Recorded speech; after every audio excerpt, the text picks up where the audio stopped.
You look at Equifax's latest quarterly report and you think, wow, they absolutely crushed it. But what if I told you the best part of their performance was completely hidden by their biggest product?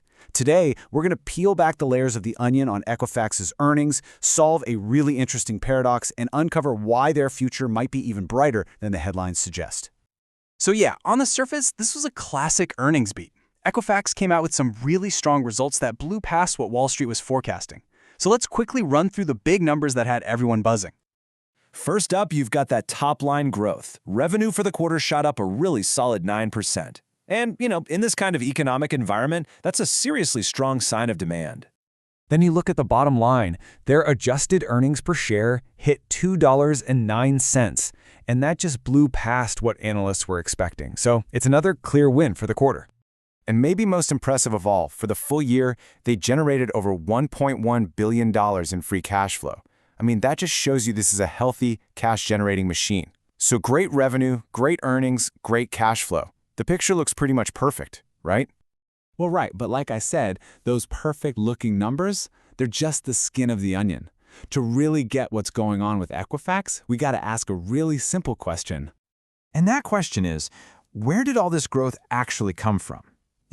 Was it just one hot product? Or is this strength coming from across the entire business? All right, to answer that, we've got to pop the hood and look at the company's three main engines. Let's see how each of them is actually doing. And boom, this slide tells the story perfectly. You can see their Workforce Solutions division is the biggest piece of the pie at 42%. But right behind it, their main U.S. credit business, which is called USIS, is a super strong number 2 at 34%. So right away, we know this isn't just a one-trick pony. The growth is spread out. And here's the proof in the pudding. Workforce Solutions, that's things like verifying your income for a loan, it grew 9%. The core credit bureau, USIS, grew an incredible 12%. I mean, all the engines are firing on all cylinders. But it's inside that really strong USIS number that our whole story takes this really weird, surprising turn. All right, this is where it gets really interesting. We are about to hit the absolute core of this whole thing, a paradox inside these earnings that honestly is going to completely change how you look at the company's profits. I know, it sounds completely backwards, right? How on earth can selling more of a product actually make your business look less profitable? It doesn't make any sense. Well, to get our heads around it, let me use a simple analogy. Okay, so picture this. You run a concert venue. You make your real money on the tickets. That's your core, profitable business. But you also sell the band's t-shirts, just as a favor, really. You sell them at cost, meaning you pass the money straight to the band. You make zero profit on those shirts. Now, here's the kicker. The band suddenly decides to double the price of their t-shirts. What happens? Well, your venue's total revenue goes through the roof. But because all that new revenue has zero profit attached to it, your overall profit margin as a percentage actually goes down. You look less profitable, even though you're selling more.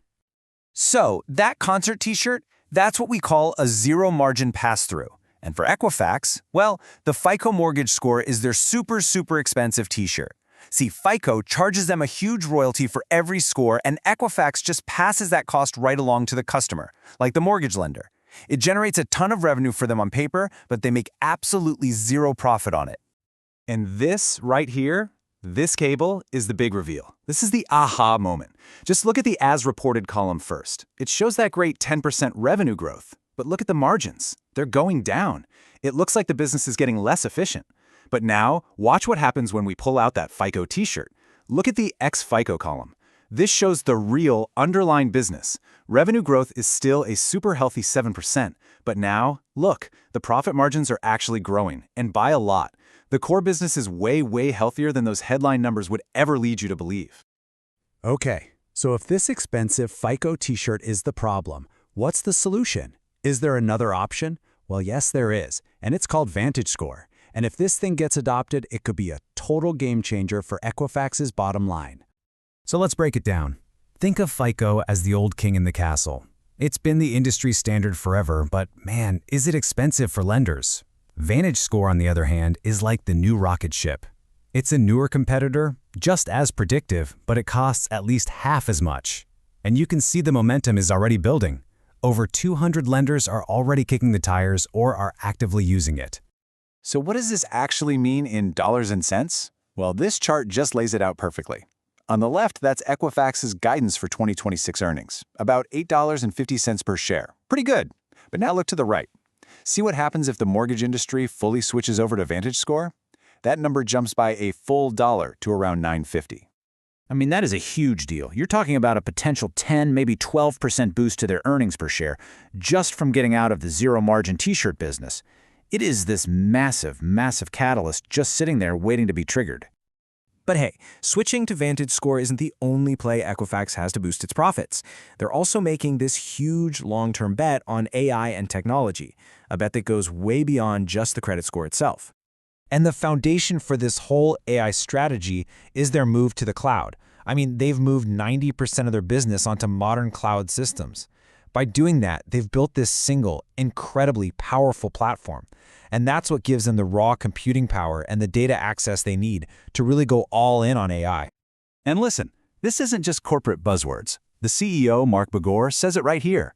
He makes it crystal clear this is a fundamental change in how they do things. He says, AI is not just an add-on, it's now part of our DNA.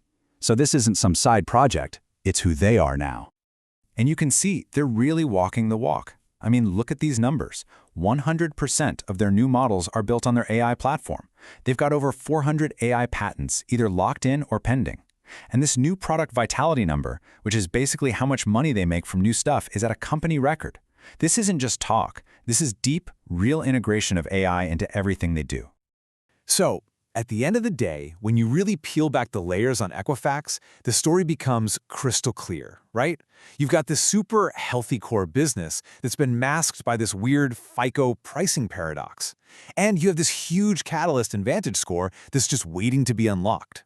The path to much higher profits is sitting right there in plain sight, but it all depends on an entire industry changing a habit they've had for decades.